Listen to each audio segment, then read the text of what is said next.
o'g'il bolalar ham qiz bolalar ham ko'radi. Bu yashiradigan narsa emas. Hozir internet zamoni, hech kim bu orqangizdan qarab turmaydi. Ko'radi, pornografiya ko'radi. Bu hech kimga sir emas, hech kimga sekret emas. Qiz bola tomonidan oladigan bo'lsak, pornografiyani ko'radi. Masalan, ko'krak bezlari kattalashish boshlanadi. Menstruatsiya ertaroq kelib boshlaydi. Ya'ni kim jinsiy hayoti tezlashadi. Jinsiy hayotga borish tezlashadi. Buni bizga yomon tomonlari nimada?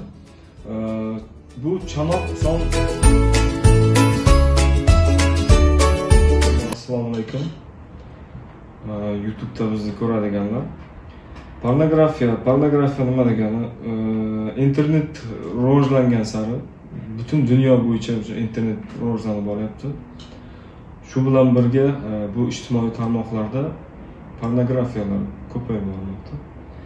Pornografiyani bizga foydali va zararli tomonlarini aytsam, pornografiyani ko'radigan yosh bolalar, asosan balog'at yoshidagi bolalar ko'p ko'radi bizda. Ko'p ko'radi-yu, ko'p ko'rganda pornografiyani ko'rish orqali bizni bezlarimizda, ya'ni intimniy bezlarimizda gormonlar ko'p ishlab chiqariladi. Bu gormonlar bolani, o'g'il bola bo'lsin, qiz bola bo'lsin, balog'atga yetish davrini tezlashtiradi. Ya'ni kim avvallari 16-17 yoshida balog'atga yetadigan bo'lsa, o'g'il bolalar hozir o'sha 9-10 yoshida ham balog'atga yetish nimalari bo'lyapti. Ziyoni nimada? Bolalarda jinsiy hayotga erta kiradi. Organizm to'liq rivojlanib ulgurmasdan jinsiy bezlar faoliyati oshib ketadi. Jinsiy bezlar faoliyati oshib ketganda Sayqal медициналық klinikasi sizga o'zining darылоо xizmatlарын tartuvlaydi. Bizde terapevt, kardiolog, xirurg, urolog, ginekolog, pediatr, lor vrachlar jana uy shartында УЗИ EKG tekshiruvlari, analizlar chiqariladi. Kapelnitsa qo'yu, baldарды sunnatga o'tirg'izu, jana boshqa meditsinalik xizmatlar ko'rsatiladi. Moskva shahri jana Moskva oblastida 24 soat bo'yi ishlaymiz. Bizden байланыш номерлер 8926 466 7368 8926 475 2077.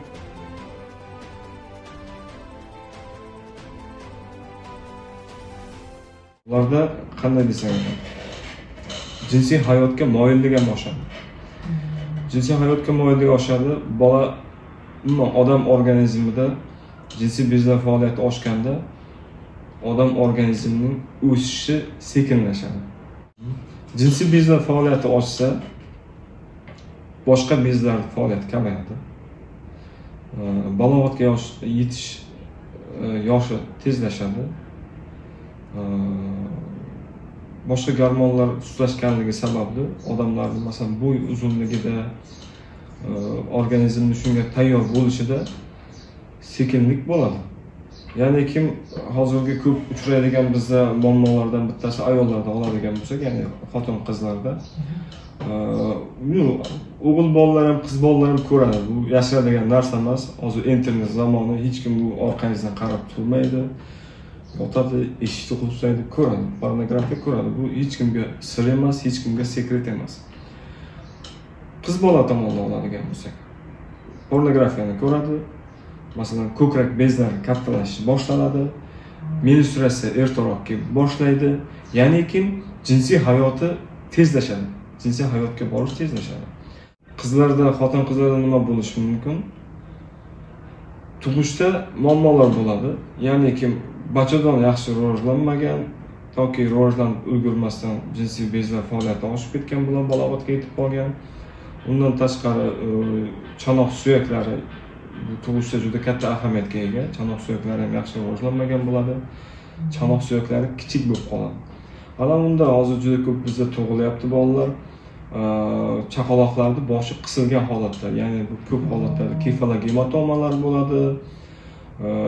Undan keyin bizning xalqimizda ko'p tarqalgan черепное давление deydi, bolalarning boshi qisilib tug'iladi.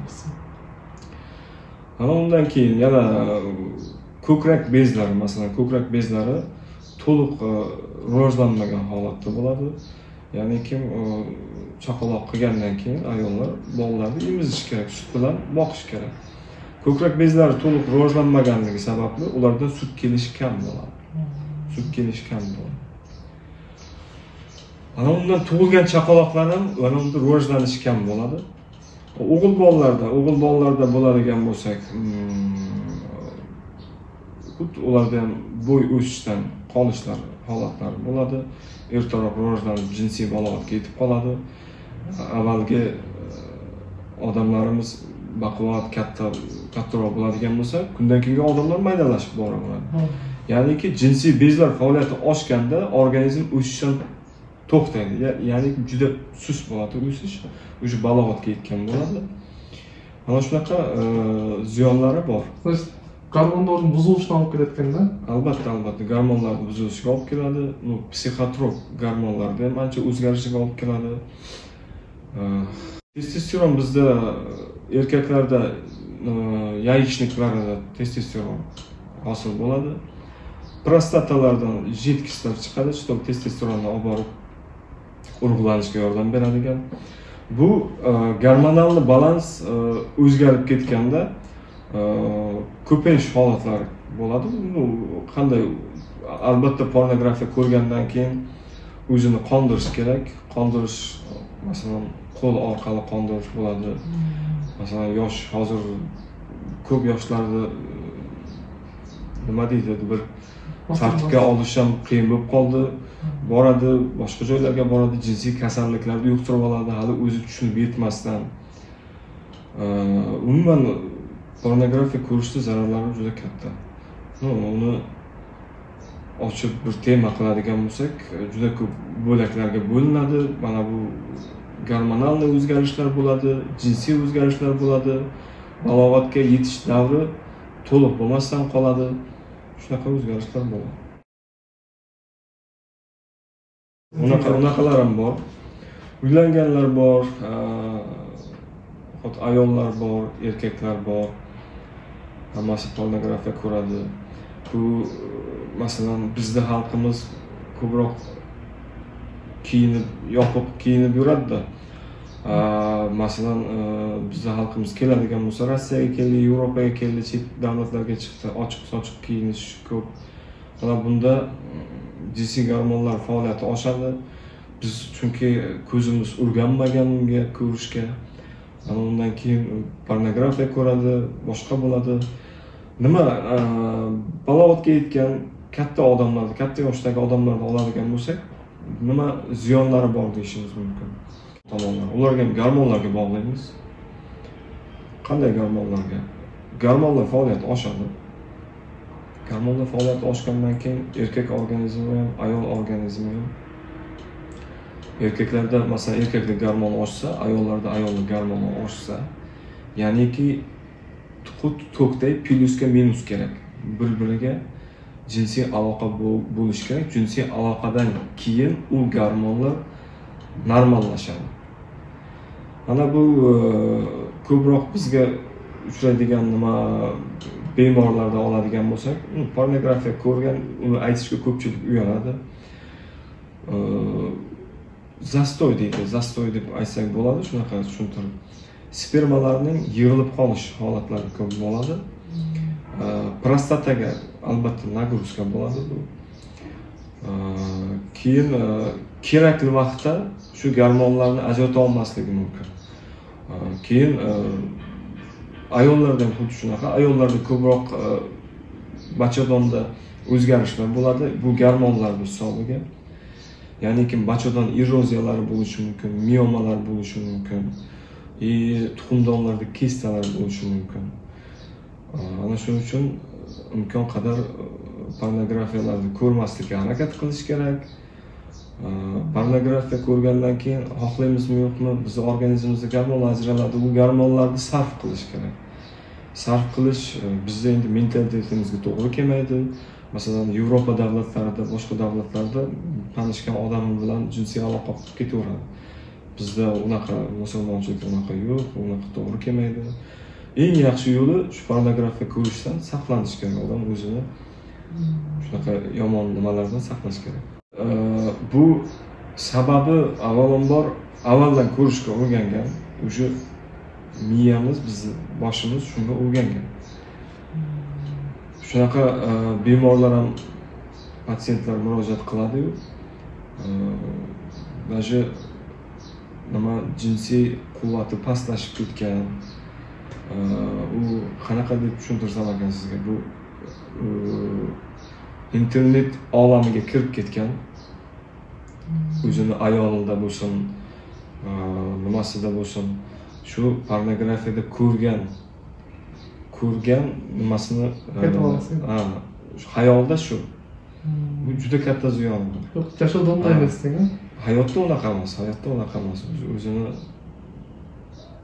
hattoki jinsiy aloqa qilganda ham shunga moslashtirib jinsiy aloqa qiladi. Bu albatta jinsiy aloqa sifatini pasaytiradi. Ya'niki pornografiyada ko'rganda ayoli bilan jinsiy aloqa qila olmaydi. Bizni ayollarimiz unga ruxsat bermaydi. Ne только ayollar ham xuddi shunday erkaklardek xohlaydi. Ko'rmaslik juda yaxshi. Uni ko'rgandan keyin shunaqa jinsiy aloqa qilishni xohlaydi. Unaqa jinsiy aloqa bo'lmagandan keyin o'sha ayolidan yoki eridan ko'ngli to'lmaslik holatlari juda ko'p hozir chiqib ketgan. Bu oilalarga ham ta'sir qilyapti. Birontasi bu bilan yurib ketadi, ajrimlar ko'payib ketyapti. Juda общий olganda juda zarari ko'p pornografiyada. Qutulishning yo'li juda oddiy. Birinchidan ko'rmaslik kerak. Unaqa narsalarni ko'rmaslik kerak. Endi ko'rmaslikni hozir TikTokka kirasizmi, Instagram, Facebook, Odnoklassniki, Telegram hammasida bu zamon talabi bo'lib ketdimi? Qanaqadir porno videolar, fahshga boshlovchi videolar ko'payib ketgan. Maksimal darajada ulardan uzoqlashish kerak. Bu realniy hayot, bu telefon hayoti emas, internet hayoti emas. Internet kerakli joyga ishlatish kerak, jinsiy hayotga ishlatib bo'lmaydi. Shu ko'rishdan saqlanish kerak. To'g'ri yurish kerak, qisqasini aytganda.